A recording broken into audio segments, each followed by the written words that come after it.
start off by how to actually get into a Google Doc. I'm keeping this very, very basic, and then depending on what we get through, then I'm just going to kind of give you a highlight of the many things you can do with Google Docs. But I'm going to try to keep it very basic because I know a lot of you have never even been on Google Docs. So we'll start with that. So you could start off from your Google Drive. You don't need to.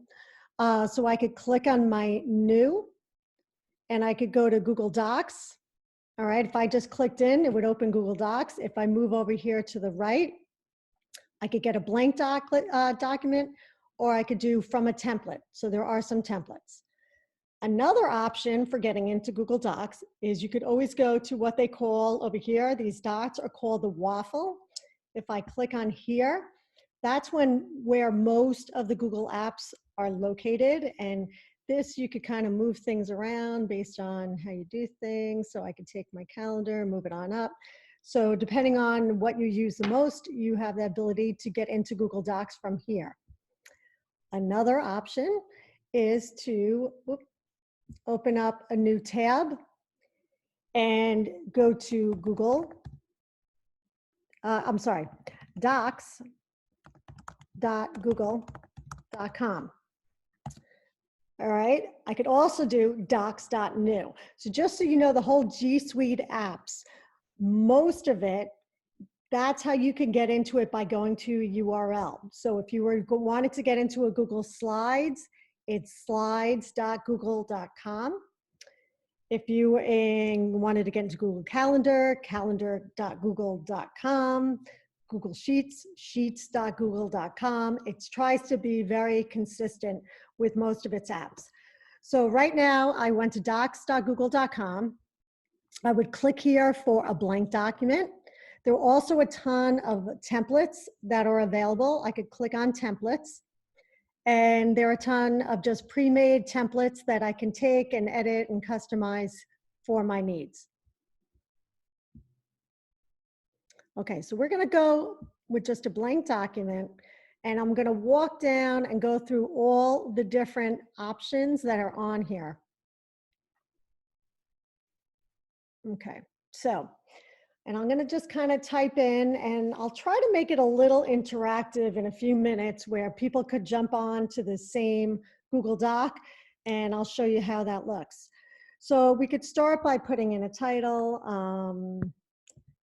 Conic Teacher Center, Google Docs, and we're gonna highlight it. And a lot of this is gonna be the basic word processing, whether it be Pages or Microsoft. I could go click over here. I could go center, make it bold. I could change my font. I don't even know what, and make it bigger, okay? I could have left it over. I could have pre-made fonts. Now, so let's say I want whatever is in the top. If I click up here, it says right now untitled document. Whatever the first thing I type in the document, if I click up here, will automatically populate to be the name, but I can easily go in and change it to whatever I want it to be. Additionally, I could click and organize. So this was a blank document, but I want to organize it in my Drive. So if you guys were in my webinar last week, you could go to Google Drive and you have your folder set up. So I would click right on it and I could move this into whatever folder I want to put it in. If I don't put it in a full folder, it's going to go towards the bottom of my Google Drive, okay, because folders come before the files. I could also add new folder right there. So if I don't have a folder for what I'm doing, I could click on new folder, change the name, and put it in right there. Okay, so we're gonna go along the list here. So many things that you do across this bar are the same exact way that you can do by going into any one of these menus. So I'm gonna try to give you all the different ways to do it, but just know there's no one right or wrong way. You could use keyboard shortcuts, you can do the toolbar, or you could go into the menus. All are doing the same thing. All right, so we're just gonna start over here. Undo, redo. print, spelling and grammar, the paint roller, one of my favorite features, and I'll show you that in a little bit. And this is Zoom. So we're just going to start with that in there for right now. And just in case I'm throwing a lot of these at you, towards the end of this, hopefully Kelly will remind me, I'm going to show you a way that you can access this Google Docs cheat sheet.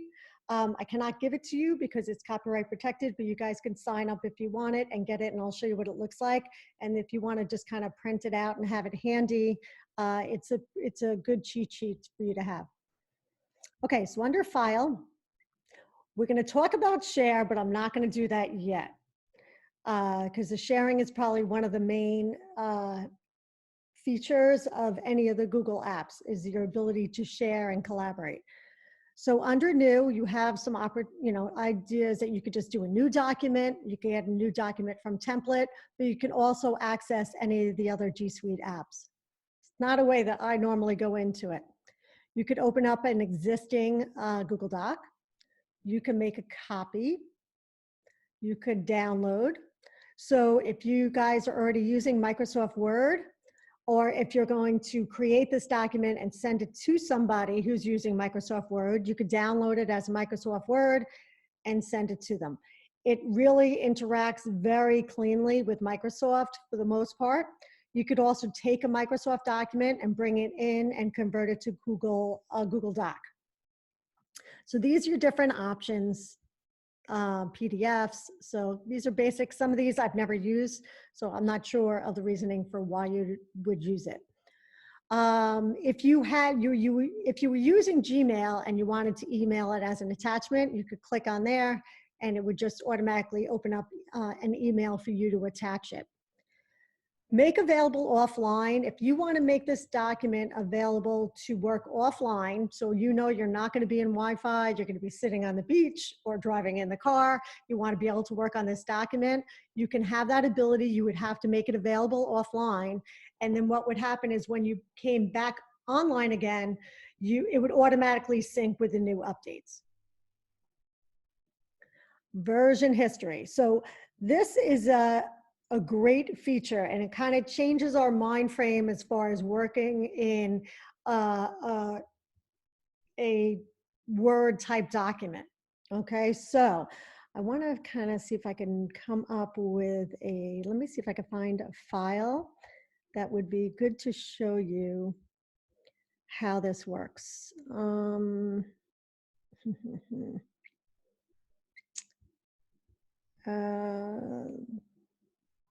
not coming up with good. Okay, well, we'll just do.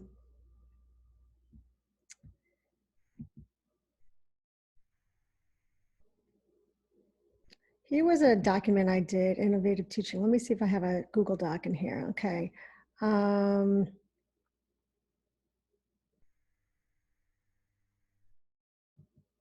Okay, here's a roadmap I have that I did on Innovative Teaching with Google. Okay, it was kind of a design I set up. It's going to take a second to load because there's some graphics and all this. But what I want to show you is if you go into File, you could go into the version history. And the reason that I couldn't do this in the document I was in, because it was a brand new document. I could go in and check the version history. It's going to open it up to when I created this document and every time I went in and modified it. So we're used to having that mind frame to make a copy for things because we're afraid we're going to mess it up or want to go back to an old version or something like that. You don't need to worry about that, because I could go back to every single time I went in and made any changes, and I could go back, so I could click in and say, okay, what did it look like back here? It would actually highlight any changes that I made, and I could restore this version. I could also name versions along the way. So I'm trying to not get complicated, but the idea of why I'm telling you this now is you don't have to get in the mind frame of making copies because you're worried about, I'm not sure what I'm doing with Google Docs yet, and what if I mess it up? You could go back in history to everything you've done and then just restore to that version. You could also name versions, but I'm gonna try to keep it simple. So I'm just gonna go back to left and get back out of that. All right, so that's the different editing. So when we talk about that, when you see all changes saved in Drive, this is another way that I could click in and I could get any kind of version history. So 2 ways, there's always probably 3 to 5 ways to do everything in Google. Okay, so we're down to rename. Rename is just renaming the title of the document. Move is moving the document from whatever folder you're in or moving it to another folder. You could also add a shortcut to Drive. So try not to get, I'm going to just kind of skip over some of this stuff fast. Don't worry about it. You don't have to know everything. You could also trash the document. You could publish this document to the web, which actually makes it a web page that's viewable for anyone to see who could have access to it. This would be good if you were going to put it into like a website or a Google site type of a thing. We're going to talk about sharing, but when we get to sharing, we'll talk about emailing collaborators. This is document details. So this will tell me where it's located. The owner is me. I own this document, when it was created, and when it was modified.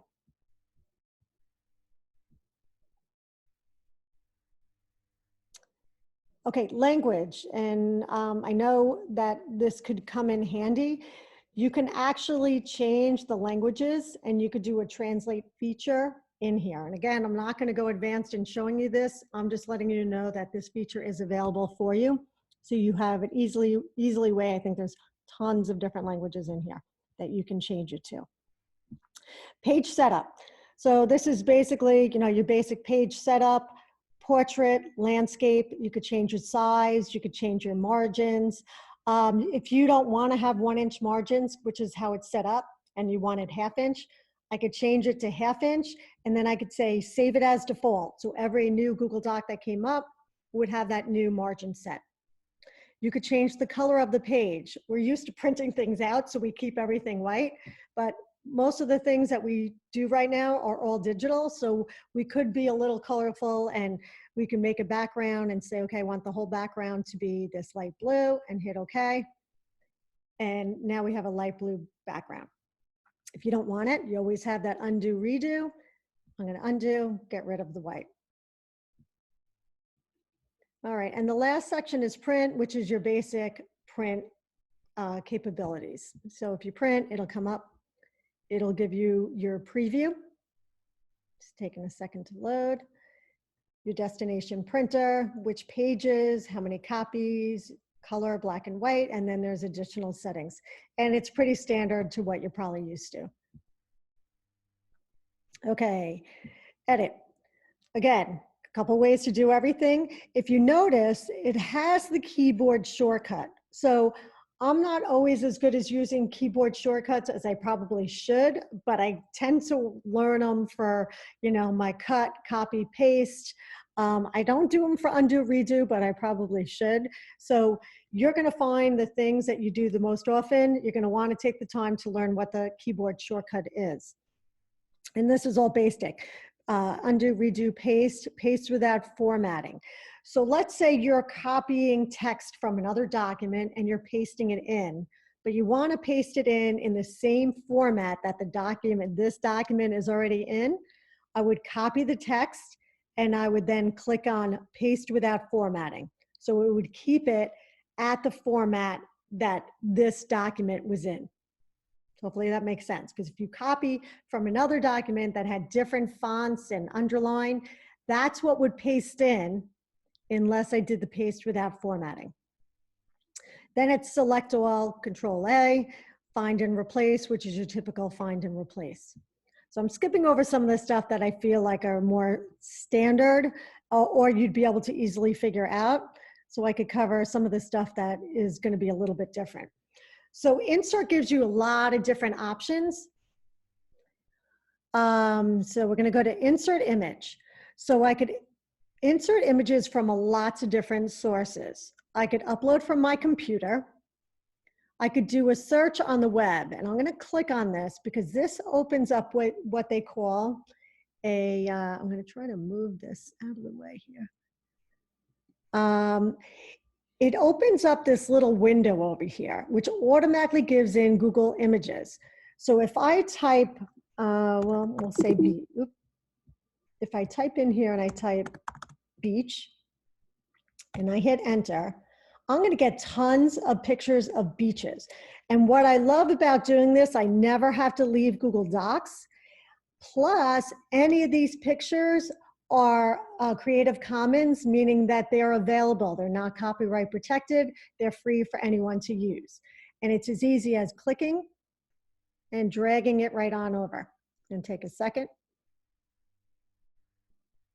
And it's easy as bringing it in like that. So again, it's there's no copyright protection. It's free for anyone to use. I can click and exit out of here. And then I can just kind of go over, get my little crosshairs and drag it down and have some editing abilities, you know, how I want to wrap it, things like that. I could go into more editing. I'm going to skip that right now, but you have a lot of different editing abilities of images.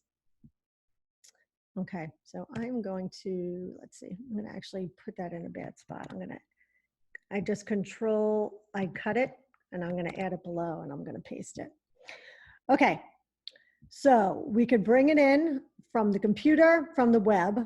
I could go and grab a photo from my Google Drive, from my Google Photos, by URL. So sometimes you go to a website and you want to grab a photo, maybe you want to grab something from your school district website, a logo or something like that. If you could grab the image URL address, you could paste it here. I actually use it because I add a lot of GIFs, whatever you want to call it. You can copy the GIF URL and paste it in and have a GIF in there. If you were on your iPad, you can take a picture and just insert it right into your Google Doc. Tables. Tables are really easy. So I'm going to kind of scroll down, go down a little bit. Sorry, when I'm on the Zoom, it tends to work a little slower. Okay, so if I insert a table, I have some options. So I'm going to come over to the right, and I could say, okay, I want to make this 4 columns wide, maybe go 3 columns down. This is completely able to be changed. And there are all my boxes. So I could type name, email, phone, comments. So what I'm going to do is I want to change it around. I want to maybe give a little more room, maybe move the comments. I have very wide margins, so it's not giving me as much room. But just so you can see, I just wait for the crosshairs. I can move this around. Okay, and I have a lot of abilities. I can kind of highlight this whole thing. So I'm just highlighting the whole thing. Once I highlight it, I always get, depending on what I'm doing, more things show up on the toolbar. So I have options to change border colors, fill the background. Maybe I want this background to be white. So I have a lot of different options on what I'm doing in here. Okay, if I decide I don't need one of the rows, or if I want to get rid of one of the columns, I just click anywhere in the table. I'm right clicking. You guys can't see this, but I'm right clicking and I get a bunch of different options that come up. I could insert more rows. I could insert columns. I could delete rows, delete columns, distribute. So you have a lot of options from in there. I think someone might need to mute themselves. Leslie, yes. Brian would like to know, can you just give an example of how you would insert a URL when you're done? Sure, I'm definitely going to do that because inserting URL is great. So why don't we do that now? Okay, so there are a couple of ways to insert a URL. Number one, I could click on insert and go down to link, or I could just click on this little chain and that's an insert link, or I could do the Control K. So 3 different ways. So let's say we'll go to the, oh, this thing is right here. Okay. We're going to go to Southampton Schools. I'm going to pull up the website.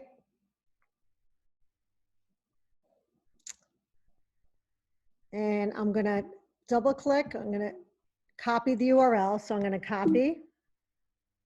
Let me get rid of this. I'm going to hit Control C and copy. Now I'm going to go back to my document. Uh-oh. Oh, the Zoom was not giving me a hard time. It was unlimited. Now I hope we don't get cut off here. Okay. Okay, so I'm going to click on here, or I could go through the insert. This is going to pop up. This is the text. This is the link. So I would hit Control V to paste the link. If I click up here to text, it could be the link again, but I could just write Southampton Schools, and then I can hit apply. Okay, this is now a live link, and I could know that because if I click and hover on it, it actually kind of shows up. I could see it here. I could copy the link right from in here. I can edit the link, or I could just remove the link altogether. So that is, it's super easy. I insert links all the time in my documents. I also insert links to other documents. So if I had a Google slide presentation, I would grab a link to that Google slide presentation and I could insert it right in here. Whoop, it's actually going in there. Okay. All right, so that is how to insert a link. This is just inserting a line. You can have special characters, equations. On the negative, I've heard Microsoft does better with math equations, but there are add-ons and things you can get to kind of supplement for the math. Headers and footers, foot numbers, page breaks. So this, a lot of this is just the typical word processing. Again, here's the link. And you could have automatic bookmarks and table of contents, which is going to be more advanced, so I'm not going to cover that now. What I do want to talk about is sharing, because communication, collaboration is probably one of the best features of G Suite. So if I click up here to share, if I hover over it, I get private to only me. That shows that this document's mine, no one else has access to it. If I click on share, I have some options. So this is going to look a little different because right now I am in my, I'm not in my school Gmail, I'm in my personal one, so it looks a little bit different. But I will tell you even what you're going to see on your district is going to change, because I just heard that there's going to be an update to what this looks like, actually for the better. So you know what, actually, I want to bring you to the, I'm going to bring it to my school one because I want to show you what it will look like. So let me just pull up a document.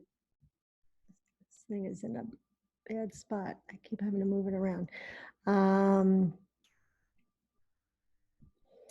I just want to show you what this looks like.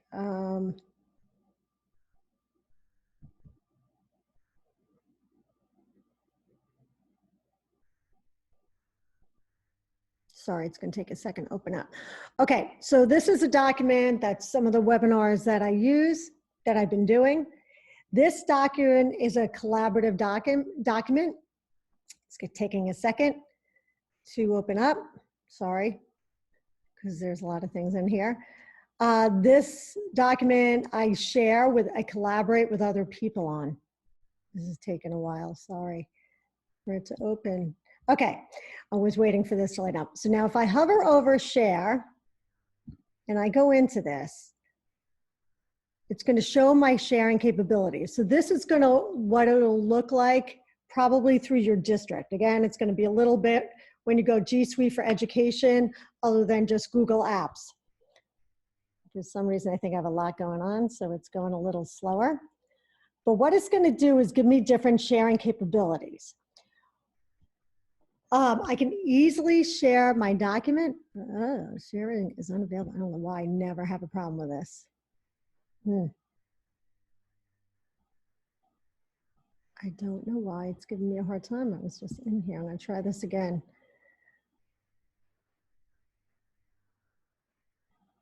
Here we go. Okay.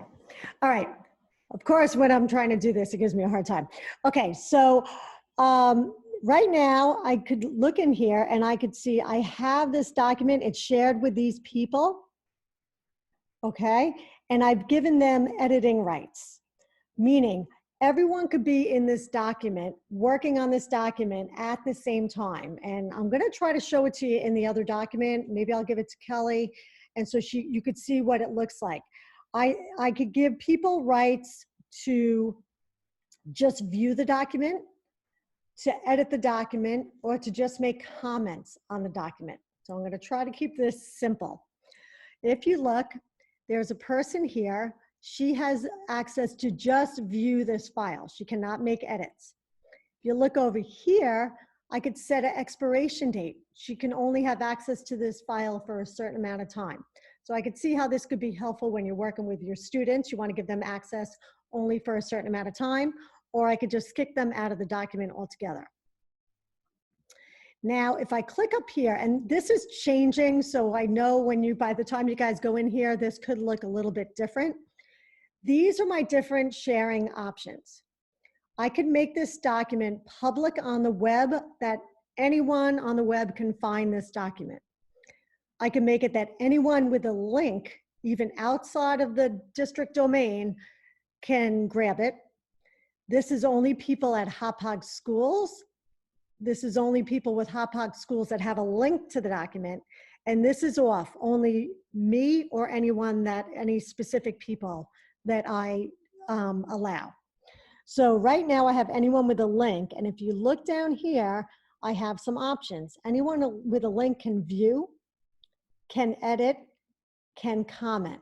So I'm going to go back into the document that's my personal Gmail, because I'm going to try to add Kelly. And so maybe she could jump in and kind of show you what it looks like that you could have. I've had an entire class in one document editing at the same time. Or I've had other colleagues working and editing on the document at the same time. So I'm going to quit out of here and I'm going to go back into my document. So I'm going to go back into share. And again, this looks different because it's a personal Gmail. So I'm going to see if Kelly, when I start typing it in, it knows my Gmail. Kelly shows right up. I could send her a note. So as soon as I share it with her, I could send her a little note, send her an email right away. And I could say, I'm making her an editor, which is the same thing as being the ability to edit, to just view or comment. Again, it just looks a little different because this is a personal account. So now I'm going to hit send. Kelly's going to be getting an email. Kelly, I don't know if you can jump on. I don't know what you're on. If she's going to get an email and be able to automatically jump into this document, and I'll show you what that looks like when she gets in. So I'm going to move on until she gets in, or if you can't, Kelly, don't worry about it. The school email is a little slow. As soon as it comes in, I'll let you know. Okay, so I'll keep moving on for now. Okay. Oop, I'm in. Okay, good. So if you could jump on by clicking in.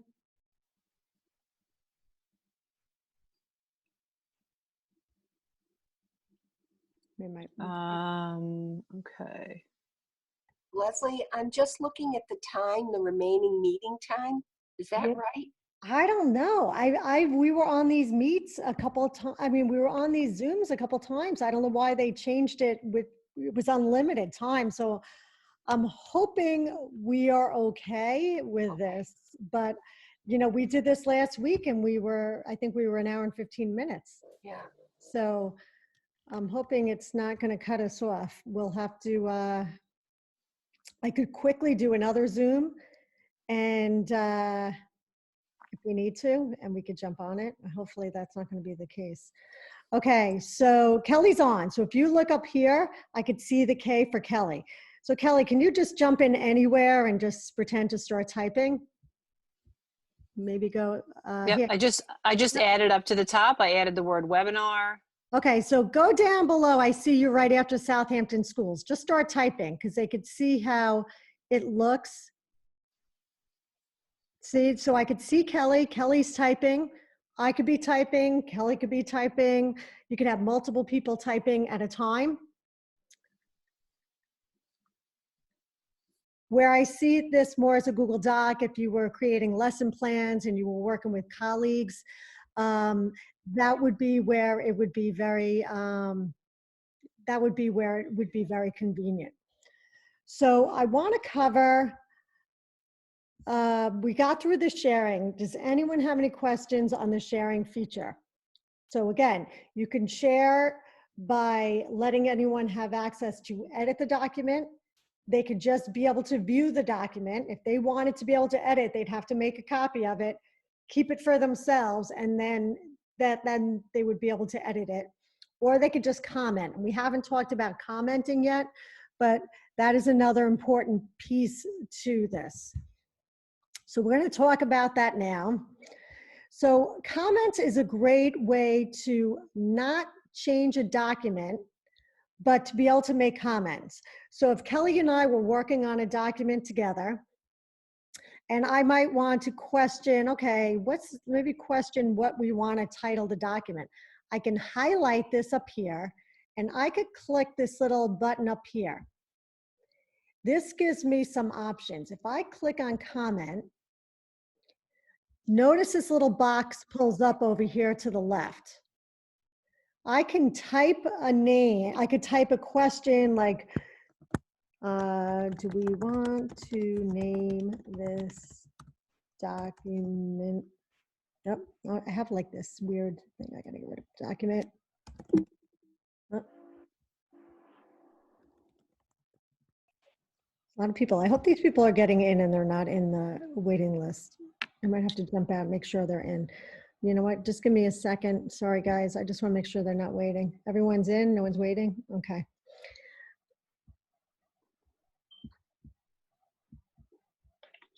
Okay. All right. So do you want me to name this document? So then when Kelly went into this document, she could see. So I'm not editing the document, but it's kind of a conversation that goes off to the side. Now, I could also tag Kelly in this. So Kelly could jump in and she could, Kelly, I don't know if you have the ability to come in and you could type a reply to me. Okay, so on my screen, I'm not seeing, where would I do that? Oh, Do I okay. just You're on tap your, on? you're on your I'm iPad. on my iPad, yeah. Okay. On the iPad, it looks a little different. So I think there is a button on the top, and I'm not going to be able to kind of remember off the top of my head. Oh, hold on, I might have it. Okay. Are you able to see comments?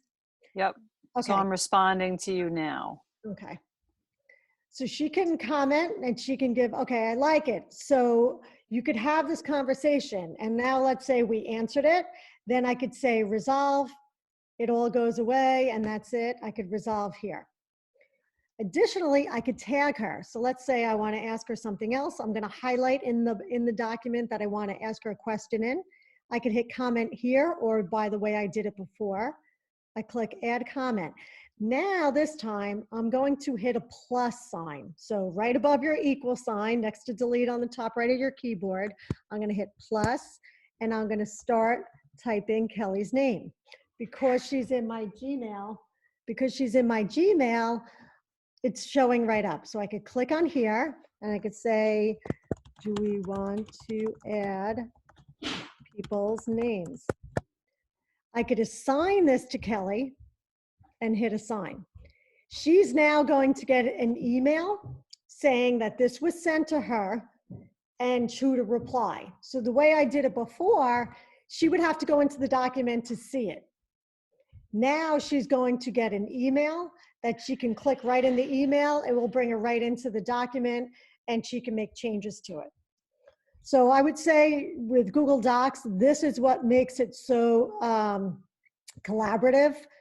You know, different ways to communicate. You could do this with a student if they were working on an essay or a type of paper, and you could have them asking questions to the teacher can be responding.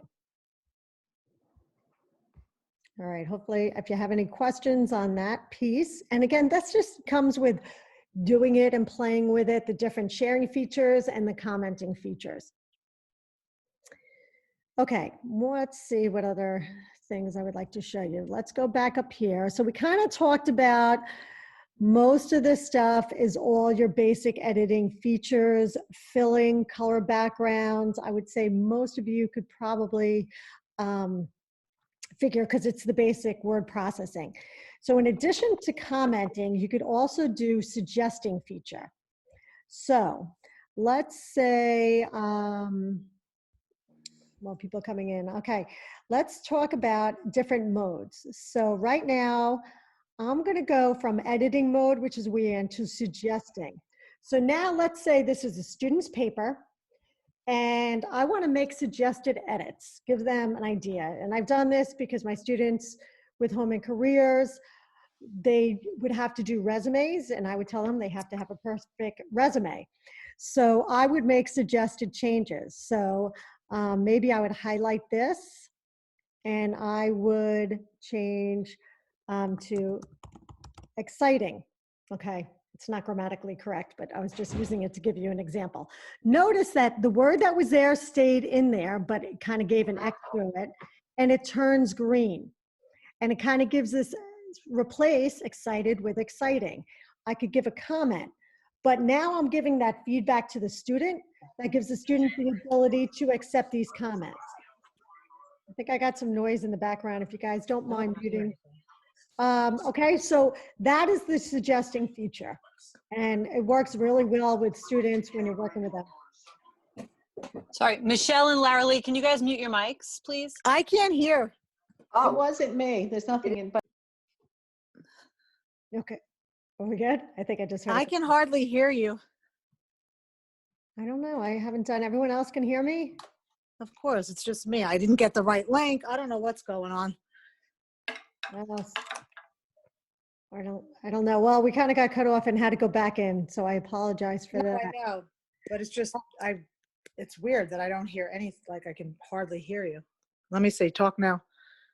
Can you hear me now? No, I'm gonna just have to keep this like right by my ear because it's so low.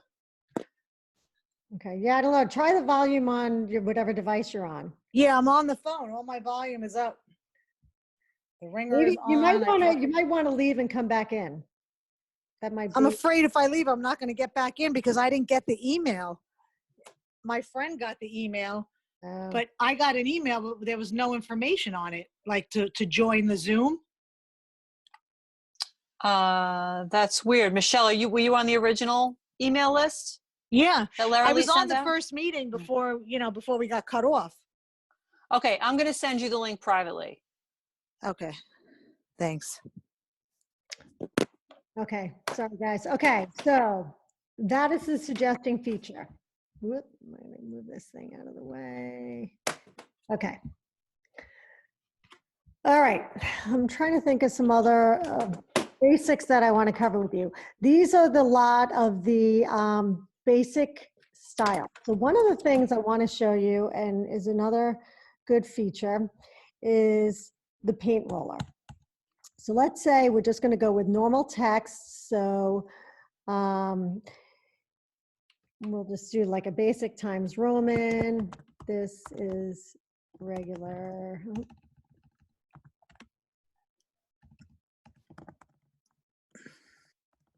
Okay, so let's say we have regular text and now we want to make this regular text look like this. So instead of having to go in here and look and say, okay, it's Comic Sans, it's 14 point, it's bold, I could click on my little paint roller up here. So I start by going into what I want it to look like. I click my paint roller, and then I get this little paint roller that comes down, and I click and I highlight what I want it to change to. Now it let me have it spelled correctly. It automatically will change it to whatever text I have. If it was a color, bold, underline, whatever format and capabilities I copied from, it will be how it pastes in. So I use this feature all the time. So I start the document and I, do different things, and then I just keep using the paint roller. I think someone needs to mute their mic. I think there's some background noise. Okay. So that is the paint roller feature. Okay, what have we not covered? I'm not going to go into bookmarks or table of contents now because I feel like that's a little more advanced. So I'm going to keep it at that for now. Okay, so formatting is your basic formatting, you know, bold, underline, strike through, size, capitalization. You could do it from there. I very rarely go into the menus. I just use these over here. They're just easier to get to. Let's see, line spacing, columns. Most of this stuff is basic. So let's go into tools. So now you have the ability to spelling and grammar. Okay, so I could check spelling and grammar. There's a personal dictionary. It will show grammar suggestions. So your basic spelling functions. Word count. You could review suggested edits. Okay, so suggested edits, remember when it highlighted it in the green, I could then go in and review it that way. Compare documents, I'm just going to tell you what it is, but I'm not going to do it because it is a new feature and it's probably a little more advanced. But this would be good in an ELA, maybe high school class, where you wanted to compare a research paper with another one. And you want to see where the differences are. So maybe you have an exemplar paper and then you have a student paper and you want them to be able to compare. That's sort of what this is, and this is one of the newer features of Google Docs. Explore we looked at before, but we're going to go into it a little more deeply now. I'm sorry, guys, I'm keeping it over the 4. I'm going to stay on just because we lost a little bit of time. So if I click on Explore, it pulls up this Explore button. So we looked at it before with images, but there are a lot of other ways that you could use it. So let's say your students are doing a research paper on virus. I think, Michelle, if you wouldn't mind muting your mic. It is muted, isn't it? No. Thank you. Okay, so let's say we're doing a research on hurricanes. I don't know, I'm just grabbing anything now. Okay, so if I type in hurricanes, I have some options that come up. I'm gonna try to move this out of the way. These are a bunch of websites. I could get images and I could get documents off my drive. Okay, again, all this stuff is free to use. So let's say my students are doing a research paper and I want to use this web page right here. I click, I could literally drag it in. It's going to take a second.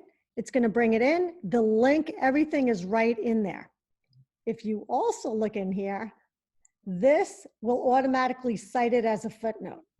So it'll come in the footnotes and they could just keep clicking and grabbing the footnotes. So as they're doing research papers, they could be adding this stuff in there. Okay. Again, I'm going advanced, but I just want to show you some of the capabilities of it when you're thinking about it. Again, images, I showed you how to bring in from the images, and I could also bring in any documents. It will look for anything in my drive that has hurricanes. It's not finding it. So, but if I did have anything with hurricanes in it, it would come up and I could also add that as well. So I love the Explore feature. There's a lot of things you could do within here. So I'm gonna X out of that. Okay, now, unfortunately, this feature is not available if you're working on your iPads, but it would work if you were working on a laptop or somewhere where you had a microphone. There's tools and there is voice typing. So if I click on voice typing, this little microphone comes up and I'm on a laptop right now. If I click, I'm turning this on, it wants to allow my microphone, I'm going to allow it. Now it is typing, I'm sorry, everything I say. Whoop, you can say, okay, it's letting me know. Now it is listening to everything I say, period, new line. So for those who do not type fast, comma, this is a great option, period. So Voice typing is great. It's great for struggling students. It's great for people who don't want to type, or if you're just trying to get a lot of text in. It is pretty accurate. This could be also very helpful for other languages, students with other languages who can actually say stuff in, if it'll work with your microphone. Yeah, you know, the microphone on the iPad, they're very picky when you go to audio. It wants to use its own audio. So I don't believe it works from there, but let me know if it does, Kelly. So if you had a student who spoke Spanish, they could be literally talking in Spanish and then use the translate feature and translate it. So I guess for the most part, that could be good. Maybe in some ways, not so good. So the voice typing is a great feature. Okay, there's a built-in dictionary. There's a translate document. I don't know what script editor is. I've never used it before. There are lots of preferences and there are tons of accessibility options in here. Turn on screen reader support. There's magnifiers. There's tons of accessibility options available within the whole Google G Suite of apps. Additionally, there is a help. The help training, for any of you guys who were on my webinar last week, there is training and updates, Docs Help. This is so helpful, all this stuff right here. If I click in training, it's gonna bring you into this new training center, and it's recently just changed its look from what it was. So Google Docs training and help. I could go down. Actually, there's some cheat sheets already in here. So this is a little different than what I was talking about, but here's a Docs cheat sheet that kind of shows you what everything is. So just within Google, there are tons of ways to get extra help. They are very good at getting back to you, and you could give them feedback. So this is the different sharing options. This is the different collaborating with the team and sharing and suggesting. So there's tons of stuff built right in here. If I go back, there's also Docs Help, and updates will give you, they're constantly updating. So they're always adding new features and updating. It's a little frustrating for me because I create these nice little cheat sheets and things like that, and then they go and change it. So, but it's usually for the better. So updates, and then here is a whole list of keyboard shortcuts. So that is the basic, and I could go much more in depth and show you different ways that Google Docs can be used in the classroom, but I think I covered a lot with you guys. So I'm gonna go in and kind of see if any of you guys have some questions that you want me to answer, or if you want me to show you anything else, just type it in the chat and I can show you some other things. Leslie, thank you so much. You are really wonderful. Well, thanks. I'm glad. I'm sorry that it cut out after 40 minutes. I don't know why. We'll have to kind of think of another option for the future. So, and how we'll kind of add this in for the YouTube. But I'm glad it was helpful. Google Slides is next, and it's one of my favorites. Yes. Leslie, I have, the Teacher Center has the Pro Zoom, which has no limit. So if we can figure that out, maybe the next one, we can do it